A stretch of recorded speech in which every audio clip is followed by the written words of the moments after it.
Okay, I see this comment a lot, and here's where the misunderstanding is. Very few players actually have a true single plane swing. Like maybe Bryson DeChambeau, and that's about it. Most great players don't swing the club on one plane the whole time. Take Rory McIlroy, for example. His backswing plane and his downswing plane are a little different. He loads at the top, his hands drop in transition, and the shaft has to shallow.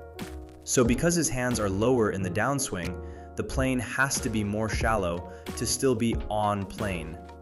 And this next part is the important part, because this is where people get tripped up. When I say on plane, I don't mean the club is on the same plane for the entire swing. On plane simply means the low end of the club is pointing back at the target line. These are two different planes. Backswing plane up here, downswing plane down here. But both are perfectly on plane because in both positions, the low end of the club is still oriented back at the target line. That's the definition.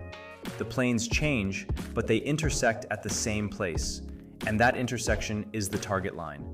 So the checkpoint isn't trying to lock you into a single plane. That's the misconception. What it's really doing is teaching you where on plane actually is. In other words, what neutral feels like. And that matters even if your swing is a little steeper or a little flatter.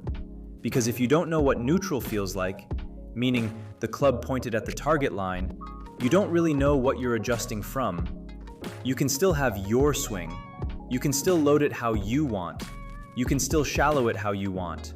But when it's time to deliver the club still has to come back on plane.